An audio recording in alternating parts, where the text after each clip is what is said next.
Hello friends, आप सभी का फिर से स्वागत करते हैं हमारे चैनल ज्योति फन व्लॉग पर। तो आप सभी देख रहे हैं जुनून या पागलपन भाग 33।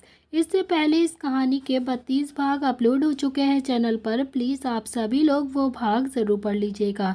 तो आप सब ने अब तक पढ़ा था अवनी की मुलाकात रणवीर की मॉम काव्या जी से होती है, जिससे मिलकर अवनी काफ़ी ज़्यादा खुश हो जाती है और उसे अपनी माँ की कमी भी पूरी हो जाती है। तो वहीं काव्या जी भी अवनी को अपनी बहू एक्सेप्ट कर लेती हैं और दोनों ही एक दूसरे के साथ बहुत खुशी खुशी बातें कर रही थी। तभी अवनी काव्या जी से बोलती है, मॉम क्या मैं आपसे एक बात पूछूं? तो आप देखते हैं आगे। काव्या जी को देखकर अवनी इनोसेंटली बोली, मॉम हमें ना रणवीर को सरप्राइज देना है, पर हमें समझ नहीं आ रहा है कि हम उनको क्या सरप्राइज दें, क्योंकि हमें तो उनके बारे में कुछ भी नहीं पता है और ना ही वो हमें कुछ बताते हैं। वो तो बस ज़्यादा बात तक नहीं करते हैं हमसे। तभी काव्या जी अवनी की प्यारी सी शिकायत सुनकर हंस पड़ती हैं और अवनी से बोली, बस इतनी सी बात? तुम्हें पता है अवनी बेटा, रणवीर काफ़ी शांत स्वभाव का इंसान है। उसे ज़्यादा बातें करना बिल्कुल भी नहीं पसंद है। उसे अपने इमोशंस भी नहीं बताने आते हैं। पर मैं काफ़ी ज़्यादा हैरान हूँ कि वो जब भी तुम्हारे साथ होता है तब वो पता नहीं क्या हो जाता है। वो काफ़ी खुश लगता है तुम्हारे साथ। आज तक मैंने उसे ऐसा कभी नहीं देखा। अवनी को काव्या जी की बात पर शर्म आ गई। तभी अवनी को देखकर काव्या जी धीरे से बोलती है, हाँ हम सच बोल रहे हैं बेटा। हम एक काम कर सकते हैं, सबसे पहले तुम रणवीर की पसंद का खाना बनाकर उसे जरूर खिलाओ। अवनी डाउटफुली काव्या जी को देखकर बोलती है कि लेकिन मॉम वो तो हमें किचन में जाने ही नहीं देते हैं, तो हम उनकी पसंद का खाना कैसे बनाएंगे? वो तो हमें छोटा सा काम भी नहीं करने देते हैं, फिर हम कैसे? अगर उन्हें पता चलेगा तो वो काफ़ी ज़्यादा नाराज़ हो जाएंगे हमसे और हम उन्हें बिल्कुल भी नाराज़ नहीं करना चाहते हैं मॉम। तभी काव्या जी प्यार से अवनी के सिर पर अपना हाथ फेर कर बोलती हैं कि चिंता मत करो बेटा, मैं हूँ ना तुम्हारे साथ। तुम्हारी मदद भी करूँगी और रणवीर को समझाऊंगी भी। अब ठीक है ना? तभी उनकी बात पर अवनी हल्के से मुस्कुराती है और अपना सिर हाँ में हिला देती है। इधर दूसरी तरफ एक अंडरग्राउंड रूम में रणवीर और रणवीर के डैड विजय जी अपनी टीम के साथ मिलकर लगातार कुछ ढूंढ रहे थे, जैसे वो कुछ ज़्यादा इम्पोर्टेंट काम करना चाह रहे हो। रणवीर के डैड रणवीर से बोले, रणवीर हमने पूरा इलाका छान मारा है पर हमें ऐसा कोई भी सुराग नहीं मिला है। यहाँ तक कि सारी फुटेज भी खराब हो चुकी हैं, पर उसमें भी कुछ भी नहीं निकला था। तभी रणवीर बिना भाव से विजय जी की तरफ देखकर बोलता है कि चीफ मेरी टीम ढूंढ रही है ना, जल्द ही कुछ पता चल जाएगा। अमन को देखकर रणवीर बोला कि अमन ब्लास्ट के आसपास के इलाके पूरी तरह से छान मारो और पूरी फुटेज चेक करो। सारे रास्तों पर नाकाबंदी लगा दो। छोटी से छोटी इंफॉर्मेशन चेक करो, कुछ भी छूटना नहीं चाहिए, ना कोई बचना चाहिए। रणवीर की बात ही कर रहा था कि तभी वहां पर विक्की अचानक से आया और उसने रणवीर और विजय जी को देखकर कहा कि सर हमने ब्लास्ट करने वाले लोगों को पकड़ लिया है और पूरे 10 लोग थे वहां पर जिन्होंने ये सब कुछ किया था, जिनमें से 5 तो उस ब्लास्ट में मारे गए हैं और बाकी के 5 हमारी साइड में आ चुके हैं। तभी विक्की की बात सुनकर रणवीर और चीफ दोनों के चेहरे पर डेविल मुस्कान आ गई और विजय जी रणवीर के कंधे पर अपना हाथ रखकर बोलते हैं कि रणवीर अब क्या करना है, जल्दी बताओ मुझे। रणवीर विजय जी से बोला कि वही डैड जो सबके साथ होता है, पर इस बार उन 200 लोगों का दर्द एक साथ उनको मिलेगा क्योंकि उन्होंने 200 लोगों को मारा है। रणवीर के कंधे पर टैब करके विजय जी बोले कि इस बार जो भी करना है सोच समझ कर ही करना है बेटा। मुझे पता है कि तुम सब कुछ ठीक करोगे, पर हाँ एक बात हमेशा याद रखना, रणवीर उस इंसान की ऐसी मौत मिलनी चाहिए जिससे उनकी रूह तक कांप जाए, ताकि उन्हें भी पता चले कि दर्द क्या होता है और किसी की मौत क्या होता है। Ranveer, yes dad, now I want to go, my wife is waiting for me. Ranveer की बात पर उसके डैड बोलते हैं कि हाँ हाँ चलो, मैं भी आज तुम्हारे साथ चलता हूँ, आखिर मैं भी तो देखूँ अपनी बेटी से मिलकर मुझे कैसा लगता है, मैं भी बहुत बेचैन हूँ। रणवीर अपने कदम दरवाजे की तरफ बढ़ाते हुए बोला, वाई नॉट डैड। अमन और विक्की की तरफ देखकर अमन विक्की उन सब के मुंह से बस सुबह तक का सच निकालना चाहते थे और फिर रणवीर की कड़क आवाज़ सुनकर सब ने डर से अपना थूक गटक लिया और अमन विक्की ने भी अपना सिर हाँ में हिला लिया। तभी रणवीर वहां से चला गया और उसके बाद चीफ अपनी टीम से बोलते हैं कि मिनिस्टर पर नज़र रखो, मुझे पता है कि ज़रूर इसके पीछे उसका हाथ कुछ ना कुछ तो ज़रूर ही होगा। मैं सुबह तक अपडेट चाहता हूँ। ओके, सो सर्च कुछ भी करो, मत छोड़ना। रात का वक्त था। गाड़ी में रणवीर सीट से सर टिकाकर बैठा हुआ था और उसकी आंखें बंद थीं। इस वक्त रात के 8 बज रहे थे। तभी अचानक से रणवीर की गाड़ी के आगे की गाड़ी ब्लास्ट हो गई और फिर रणवीर हड़बड़ी में सामने की तरफ देखने लगता है तो अचानक ही रणवीर की गाड़ियों का काफिला शुरू होने लगा और फिर फायरिंग स्टार्ट हो गई। रणवीर ने अपना फ़ोन निकाला और विकी से कहा कि विकी, मेरी सिक्योरिटी ब्रेक कैसे हुई, जल्दी बैकअप भेजो। विकी फ़ोन पर ही बोलता है कि पता नहीं सर, पर हम पता लगा रहे हैं और हाँ, बैकअप भी जल्द ही पहुंच रही होगी आपके पास। विकी की बात सुनकर रणवीर ने फ़ोन सीट पर पटक दिया। तभी एक दूसरी कार रणवीर के बगल में आकर रुक जाती है। रणवीर ने उस कार को देखा जो आश्चर्य से अपनी गाड़ी की शीशे से नीचे किए जा रहा था। तभी दूसरी गाड़ी में भी अपना शीशा नीचे किया और रणवीर के चेहरे पर तिरछी मुस्कान आ गई। तभी उसने उस कार को देखा और कहा कि डैड, आप यहाँ? हाउ? तभी रणवीर के डैड जो आगे की कार में बैठे हुए थे, उन्होंने सिक्योरिस्टिक स्माइल के साथ कहा, रणवीर माय गॉड, मुझे लगा कि आज तुम्हें शायद अपने डैड की ज़रूरत पड़े, so let's begin the races. अपने डैड की बात सुनकर रणवीर के होंठ पर तिरछी मुस्कुराहट आ गई। वो अपनी गन निकाल कर बोला, क्यों नहीं डैड, वैसे भी काफ़ी वक्त हो गया है, हम दोनों को साथ में कोई मिशन नहीं किया है हम दोनों ने, तो आज वो भी हो जाएगा। इतना बोला ही था, फिर दोनों बाप बेटे अपनी अपनी गाड़ी से बाहर आए और दोनों सामने आकर खड़े हुए और सामने 50-60 लोग बंदूक ताने खड़े हुए थे। रणवीर के गार्ड भी उन्हें कवर कर रहे थे। तभी एक कार फिर से ब्लास्ट हुई, पर इस बार वो सामने वाली कार थी। ऊपर से एक चॉपर आया जिसने दुश्मनों को उड़ाना शुरू कर दिया, जिसमें से अमन बैठा हुआ था और रणवीर और विजय ने भी फायरिंग स्टार्ट कर दी और कुछ ही पल में सारे लोग जमीन पर पड़े हुए थे और दोनों बाप बेटे आसपास आते हैं। फिर विजय जी रणवीर के कंधे पर अपना हाथ रखकर बोलते हैं, good job my champ. Ranveer अपनी गन कंधे पर रखकर बोलता है, Ranveer is always good dad, now let's go. दोनों ही चौपर की तरफ जाने लगे। अमन रणवीर से बोला, बॉस, ये कोई नॉर्मल बात नहीं है, इसके पीछे बहुत से लोग जुड़े हैं, यहाँ तक कि मुझे लगता है पुलिस भी है। रणवीर अमन को देख बोलता है, आई नो अमन, तुम पता लगाओ इसके पीछे किसका हाथ है। ज़रूर हमारे बीच ऐसा तो कोई इंसान है जो सारी की सारी इन्फॉर्मेशन उन तक पहुंचा रहा है और मुझे उनका पता जल्द ही चाहिए। रणवीर की बात पर अमन ने अपना सिर हाँ में हिला दिया और दोनों ही चौपर में बैठ गए। थोड़ी ही देर बाद चौपर हवा में उड़ के चला गया। किसी का इस बात की खबर भी नहीं थी। अमन ने सारे सबूत मिटा दिए थे जो इस अटैक के बारे में किसी को भी पता चल पाता। तभी रॉय पैलेस में इस समय रणवीर उसके डैड अंदर आते हैं और अंदर आकर काव्या जी और अवनी जो सोफे पर बैठी हुई थी और उनके आगे टीवी चल रही थी, उस पर दोनों सास बहुओं का सीरियल देख रही थी। तभी उनको कोई भी खबर नहीं थी कि घर में कौन आया है और कौन नहीं, वो दोनों उन्हें देख रहे थे। तभी रणवीर और विजय जी शॉक हो गए और उन्हें देख बोलते हैं, दोनों एक दूसरे की तरफ आचार्य से देखते हैं। तभी दोनों सास बहू एक टक बस बड़ी सी टीवी को देख रही थी। तभी उनका चेहरा जो काफी ज्यादा गंभीर था। रणवीर और विजय जी एक दूसरे की तरफ देखने लगते हैं और विजय जी रणवीर से धीरे से बोलते हैं, इन्हें क्या हुआ है बेटा? रणवीर जवाब देते हुए बोला, डैड, आई थिंक वो टीवी देखने में कुछ ज़्यादा ही बिजी हैं, पर वो देख क्या रही हैं? वो बोल ही रहे थे कि तभी अचानक से अवनी एकदम से चिल्लाई, नहीं। उसकी चीख सुनकर रणवीर को घबराहट हुई और वो जल्दी से अवनी के पास आया और उसके गालों को पकड़कर बोलता है कि जान, जान, क्या हुआ है आपको? आप ऐसे चिल्ला क्यों रही हैं? क्यों चीख रही हैं आप? रणवीर की बात से अवनी थोड़ा सा हैरान हो गई तो वहीं काव्या जी ने अपना माथा पीट लिया और फिर वो रणवीर को अवनी से दूर करके बोलती हैं कि वो ठीक है बेटा, इतना परेशान होने की ज़रूरत नहीं है तुझे, तू इतना ज़्यादा परेशान क्यों हो रहा है? रणवीर खड़े होकर अपनी मॉम से बोला, बट मॉम। वो उनकी बात सुनकर अवनी खड़ी हुई और रणवीर से बोली, वो हम ठीक हैं रणवीर, हम तो बस सीरियल देख रहे थे तभी चीखे थे।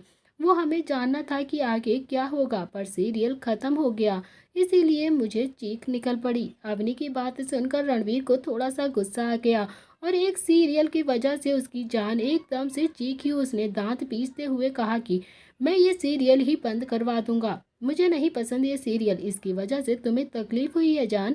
उसकी बात सुनकर अवनी और काव्या जी अपना मुंह खोल कर उन्हें देखने लगी। तभी पीछे से विजय जी बोलते हैं कि चैंप, इसकी कोई ज़रूरत नहीं है और अपनी बीवी के लिए इतना भी पागलपन ठीक नहीं है। एक छोटी सी बात के लिए क्यों इतना ज़्यादा हाइपर हो रहे हो तुम?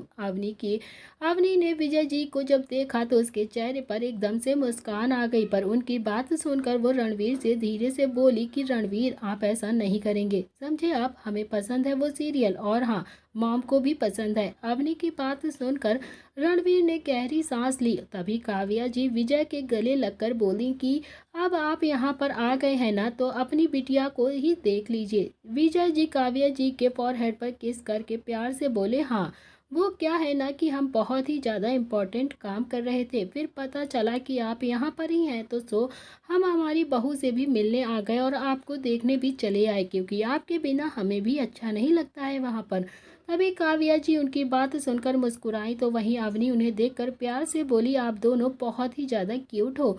उसकी बात सुनकर सब एकदम से मुस्कुराने लगे, पर रणवीर के चेहरे के भाव अभी भी बिल्कुल भावहीन ही थे। काव्या जी विजय से अलग होकर बोली कि अभी बहुत ही बातें हो गई हैं, चलिए ऑलरेडी 10 बज रहे हैं, आप दोनों फ्रेश होकर आइए, हम जल्दी से खाना लगवाते हैं। काव्या जी की बात सुनकर रणवीर की भी भौएं सिकुड़ गईं और उसने अपनी कोल्ड वॉइस में अवनी से कहा कि आपने अभी तक खाना नहीं खाया जान। तभी रणवीर की बात पर अवनी अपनी क्यूट सा पपी फेस बनाकर धीरे से बोलती है कि वो हम आपका वेट कर रहे थे, इसीलिए हमने आज खाना नहीं खाया है। तो अवनी को उसकी चिंता है जानकर रणवीर के चेहरे पर एकदम से मुस्कुराहट आ गई, पर किसी के नज़र में नहीं आई और फिर उसने जल्दी से अपना फेस छुपा लिया और रणवीर बिना कुछ बोले वहां से चला गया। उसके जाने के बाद विजय जी भी चले गए और ये पैलेस बेशक ही रणवीर का खुद का था, पर सब के लिए ऑलमोस्ट पहले से ही कमरे थे। रणवीर अकेला रहता था, इसीलिए बाकी सभी उसे परेशान करने यहाँ पर नहीं आते थे। पर अब सिचुएशन अलग हो चुकी। रणवीर को शांति हाउस जाना ज़्यादा पसंद नहीं था, इसीलिए वो अकेले यहाँ पर रहता था। इसी वजह से रणवीर हर वक्त रॉय पैलेस में ही रहता था। शांति हाउस रॉय फैमिली का सबसे बड़ा घर था, जहाँ सारा परिवार रहता था। रणवीर कभी कभी वहां पर जाया करता था, पर अपने डैड और मॉम के कहने पर ही। शांति हाउस रणवीर के दादी के नाम पर बना हुआ था। थोड़ी देर के बाद सब बस इस वक्त डाइनिंग टेबल पर बैठे हुए थे और खाने का इंतजार कर रहे थे। आज का खाना अवनी ने बनाया था, जो रणवीर को नहीं पता था। अवनी बहुत ही खुश थी और थोड़ा सा नर्वस भी थी, पर उसने रणवीर को महसूस बिल्कुल भी नहीं होने दिया। सब इस वक्त डाइनिंग टेबल पर बैठे हुए थे और आज का खाना जो अवनी ने बनाया हुआ था, उसे तो रणवीर को पता भी नहीं था कि आज खाना किसने बनाया है। अवनी इस बात से बहुत ज़्यादा खुश थी कि आज वो रणवीर को अपने हाथ का बना हुआ खाना खिलाएगी, इसीलिए उसका दिल बहुत ही खुश था। तभी काव्या जी अपनी सीट पर बैठकर सबसे बोली, विजय जी, आज आपकी बहू की पहली रसोई है, इसीलिए सारा का सारा खाना उसने खुद ही बनाया है, वो भी स्पेशल रणवीर की पसंद का। तो आप बताना ही पड़ेगा कैसा बना है। काव्या जी की बात सुनकर विजय जी तो खुश हो गए, पर रणवीर के एक्सप्रेशन बदल गए। वो अवनी को घूर कर देखने लगा। तभी रणवीर की खतरनाक नजरें खुद पर महसूस करके अवनी एकदम से सकपका गई, पर उसे देख काव्या जी बोलती हैं कि उसे घूरना बंद करो रणवीर, मैं थी उसके साथ और उसकी मदद भी की है, समझा? जब देखो तब तू उसे रोकता रहता है, तुझे पता भी है कि अवनी। तभी अवनी उन्हें देखकर बहुत ज़्यादा नर्वस होकर अपना सिर नामे हिलाने लगती है, जैसे वो उन्हें आगे बोलने से रोक रही हो। तभी वहीं पर काव्या जी उसे देखकर बोली कि नहीं बेटा, अगर ये आज नहीं सुनेगा ना, तो तुझे कुछ भी नहीं करने देगा और हमेशा तू ऐसे ही रहेगी। भले ही इसके पीछे इसका प्यार और तुम्हारे लिए इतनी ज़्यादा केयर ही क्यों ना हो, पर इतना ज़्यादा पागलपन भी बिल्कुल ठीक नहीं होता है। तभी काव्या जी की अवनी की बातें देखकर विजय जी और रणवीर उन्हें कन्फ्यूजन से एकदम से देखने लगते हैं, जैसे वो सोचने में लगे हों कि वो आखिर बोल क्या रही हैं। तभी किस बारे में उनकी चर्चा हो रही है जो उन्हें नहीं पता है। तभी रणवीर अपनी मॉम से देखकर बोलता है कि मॉम, साफ साफ बताइए, अगर आप कुछ कहना चाहती हैं तो। क्या कहने का मतलब है आपका? तभी काव्या जी बोलने ही वाली थी कि पहले ही अवनी रणवीर से बोलती है कि रणवीर, हम बाद में आपको सारी बात बताते हैं ना, अभी खाना ठंडा हो जाएगा, जल्दी से खाना खा लीजिए। अवनी की बात पर रणवीर उसे घूरने लगता है तो अवनी वहीं शांत हो गई और अपनी नज़रें नीचे कर लेती है। तभी काव्या जी रणवीर से बोलती है कि मुझे ये कहना था कि तू उसे रोकना बंद कर दे बेटा, ये अच्छा नहीं कर रहा है तू, तुझे पता है कि उसे काम करना कितना ज़्यादा पसंद है, पर तेरी वजह से वो कुछ भी नहीं बोल पाती है, कहीं तुझे कुछ बुरा न लग जाए। और वो बहुत ही प्यार करती है तुझसे, इसीलिए वह खुद के लिए एक कप चाय भी नहीं बनाती है, क्योंकि तू नहीं चाहता है कि वो कोई भी काम करे। एक तू है जो उसे कोई काम भी नहीं करने देता और ऊपर से उसे अपनी मर्जी का खाना तक नहीं खाने देता है। अपनी की नज़र आप भी एकदम नीचे थी और वो बहुत ज़्यादा डर रही थी। तो वहीं विजय जी सोच रहे थे कि आखिर उनका बेटा ऐसा कैसे हो सकता है, पर उन्होंने काव्या जी के बीच में बोलना ठीक नहीं समझा और वो शांत रहे। तभी रणवीर अपनी मॉम की बात सुनकर बिना किसी भाव के बोला कि ऐसा नहीं है मॉम, मैं तो बस ये चाहता हूँ कि जान को वो सारी खुशियाँ दूँ जो वो डिज़र्व करती हैं, इसीलिए मैं उन्हें कोई काम नहीं करने देता और अवनी की कंडीशन की वजह से मैं उसे सब कुछ खाने के लिए फोर्स करता हूँ, पर मैं कभी कभी उसकी पसंद का खाना उसे खिलाता हूँ। आप चाहें तो अवनी से पूछ सकती हैं। काव्या जी एकदम से चिढ़कर रणवीर से बोलती हैं कि हाँ पता है, तेरा कभी कभी सिर्फ 2 बार ही आता है। काव्या जी की बात सुनकर विजय जी मुस्कुराने लगते हैं। तभी अवनी को एकदम से हंसी आ जाती है और आज रणवीर अपनी मॉम की डांट सुन रहा था, जो कि एकदम नामुमकिन सा लग रहा था सभी को। अवनी को रणवीर पर बहुत ज़्यादा हंसी आ रही थी। दुनिया को अपनी उंगलियों पर नचाने वाला आज अपनी मॉम की इतनी ज़्यादा डांट सुन रहा था, जिसे देखकर अवनी काफ़ी खुश थी। उसे ऐसा देख रणवीर के चेहरे पर और भी ज़्यादा मुस्कान आ गई, जो देखी सबने पर कुछ कहा नहीं। तभी विजय जी अपने हाथों को रब करके बोलते हैं कि चलो भाई छोड़ो ये सब कुछ, खाना खाते हैं, क्या बनाया है मेरी बेटी ने। तभी अवनी खुशी से अपना सिर ऊपर करके बोलती है कि अंकल। तभी विजय जी उसे घूरने लगे और अपनी बात संभालते हुए अवनी बोलती है कि वो सॉरी पापा, वो मैंने आज पालक पनीर मटर की सब्जी और रोटी बनाई है, साथ में रणवीर के पसंद के लिए खीर जो मॉम ने मुझे सिखाई है। विजय जी मुस्कुराते हुए बोले, वाह बेटा, आज तो तुमने हमारी दावत ही बना दी, बहुत ही अच्छा किया आपने जो ये सब बनाया। उनकी बात सुनकर अवनी मुस्कुराने लगी। अवनी रणवीर के लेफ्ट साइड में बैठी हुई थी। सर्वेंट ने जल्दी से सबको खाना परोस दिया। तभी विजय जी एक निवाला खाते ही बोले, बहुत अच्छा बना है बेटा, एक बात कही ना, आपकी मॉम भी इतना अच्छा खाना नहीं बना पाती है जितना कि अच्छा आपने बनाया है।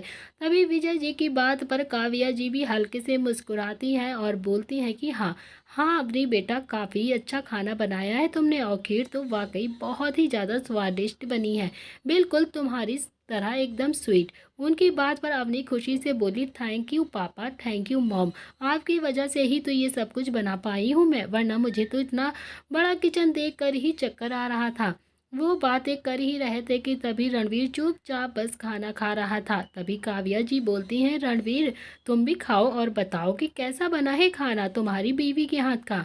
उनकी बात पर रणवीर ने खीर का एक चम्मच खाया और बोला कि ठीक है। उसका इतना फीका सा रिएक्शन देखकर अवनी का मुंह उतर गया। तभी टेबल के नीचे रणवीर ने अवनी का हाथ पकड़ लिया और अवनी एकदम से खांसने लगती है और उसे देख विजय जी और काव्या जी घबराहट से बोलते हैं कि क्या हुआ बेटा, आप ठीक तो हो ना, आपको पानी चाहिए क्या। तभी रणवीर ने अवनी की तरफ पानी का गिलास बढ़ाया और अवनी पानी पीते हुए बोली, मैं ठीक हूँ, आप खाना खाओ। उसकी बात सुनकर बाकी सब ने कुछ भी नहीं कहा और खाना खाने लगे। तभी रणवीर की पकड़ अवनी के हाथ पर कस गई और उसने एक निवाला लिया और अवनी को खिलाने लगा। तभी अवनी उसे कंफ्यूजन में देखने लगती है। तभी रणवीर ने प्यार से अवनी से कहा कि जान खाइए ना खाना, आपके हस्बैंड खिला रहे हैं आपको खाना। उसकी आवाज़ सुनकर अवनी ने निवाला खा लिया। उन दोनों का प्यार देखकर काव्या जी और विजय जी मुस्कुराने लगे और चुपचाप खाना खाने लगे। पूरा खाना खाने के बाद रणवीर ने अवनी को खुद ही खिलाया था। अवनी ने भी चुपचाप खा लिया और रणवीर ने अवनी का हाथ छोड़ दिया और चेयर से उठकर खड़ा हो गया। फिर उसने अचानक से अवनी को अपनी गोद में उठा लिया और हड़बड़ी में अवनी के हाथ खुद ब खुद उसकी गर्दन में चले जाते हैं। उस रणवीर को देख अवनी कंफ्यूजन से धीरे से बोलती है, रणवीर आप ये क्या कर रहे हैं? छोड़िए, सब देख रहे हैं हमें। क्या सोच रहे होंगे मेरे बारे में? प्लीज़ हमें जल्दी से नीचे उतारिए। रणवीर ने उसकी बात का कोई भी जवाब नहीं दिया और रणवीर वहाँ से जाने लगा। जाते जाते वो बिना पीछे मुड़े बोला कि डैड मॉम हम सोने जा रहे हैं और सुबह मिलते हैं। एंड मॉम आप इसके बाद हमारे रूम में बिना नॉक किए बिल्कुल भी मत आइएगा प्लीज़। रणवीर की बेशर्मी भरी बातें देखकर दोनों ही मुस्कुराने लगते हैं। तभी रणवीर वहां से चला गया और उसके जाने के बाद काव्या जी और विजय जी भी अपने अपने कमरे में चले जाते हैं। तभी इधर रणवीर का रूम में आकर रणवीर ने अवनी को सीधा बेड पर लिटाया। अवनी की तो धड़कनें एकदम से बढ़ ही जा रही थी। वो वहां से जाने लगा। तभी अवनी उसे जाता हुआ देखने लगी। कुछ ही पल के बाद रणवीर वापस आता है और इस वक्त उसके हाथ में एक स्टैंडर्ड स्टिक थी। उसे देखकर अवनी को घबराहट महसूस हुई। तभी रणवीर ने अपनी शर्ट के बटन खोले और स्लीव्स को कोनी तक फोल्ड कर लिया।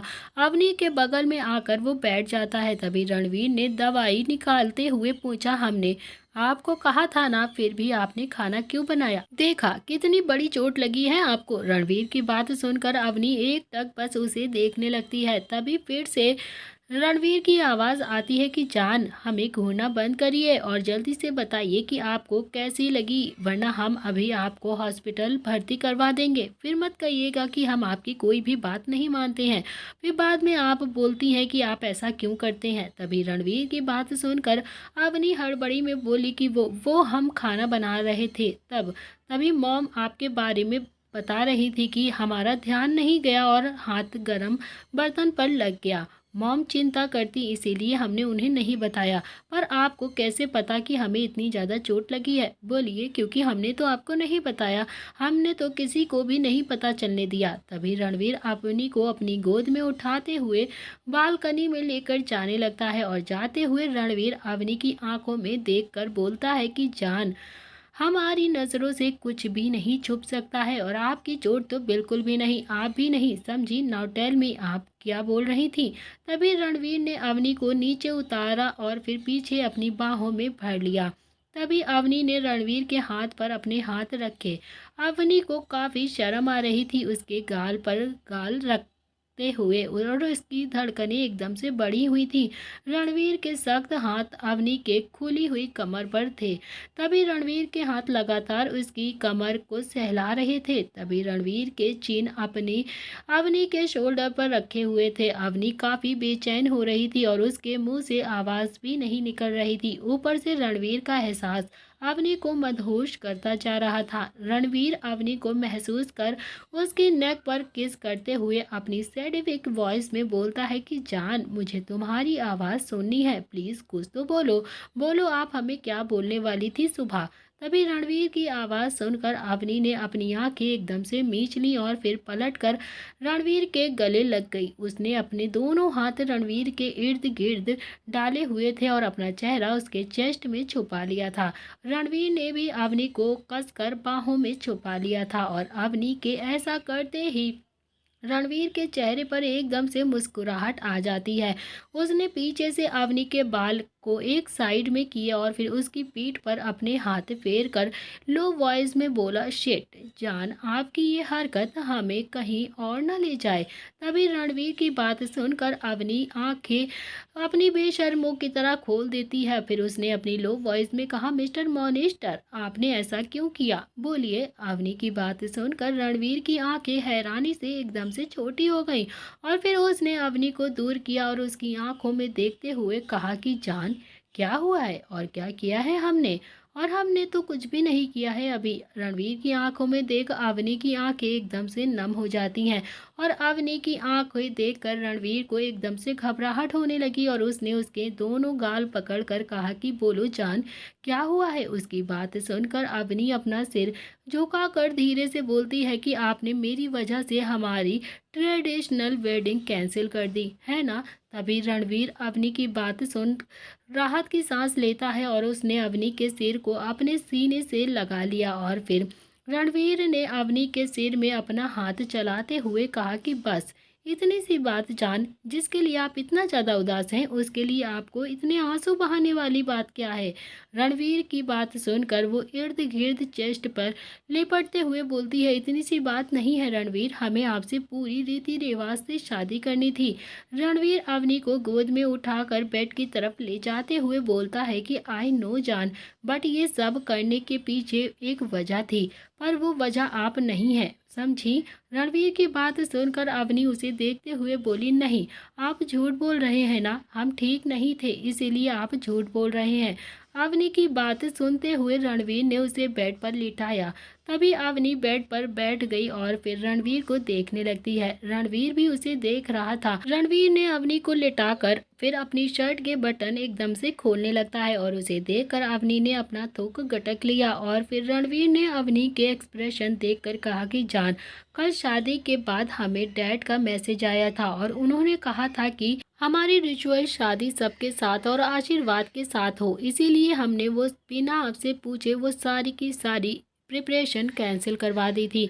और बोलते वक्त रणवीर ने अपनी शर्ट बिल्कुल उतार दी थी और उसके बाद उसने अवनी की तरफ देखा, जो हैरान और परेशान होकर बस उसे ही घूर रही थी। तभी रणवीर बेड के दूसरे साइड आकर अवनी को अपनी बाहों में खींचकर बोलता है कि सॉरी जान। रणवीर की बात सुनकर अवनी बोलती है कि कोई बात नहीं, वैसे भी हमें भी सबके आशीर्वाद से ही शादी करनी है, वो तो हमें पता नहीं था, इसीलिए हम थोड़ा सा नर्वस हो गए थे। और रणवीर अवनी की बात पर मुस्कुराता है और फिर उसने अवनी की कमर में अपना हाथ डाला और अपनी गर्दन में उसका सर छुपा लिया और लो वॉइस में बोलता है कि जान, हमें आपको छूना है, क्या हम आपके करीब आ सकते हैं? तभी रणवीर की बात सुनकर अवनी की धड़कनें बढ़ने लगती हैं और अचानक ही रणवीर की बात से अवनी की सांस उसके गले में ही अटक गई और उसकी आंखें एकदम से बड़ी हो गई और हैरानी से वो रणवीर को घूरने लगती है। उसे समझ नहीं आया कि वो क्या रिएक्ट करे और ऊपर से रणवीर का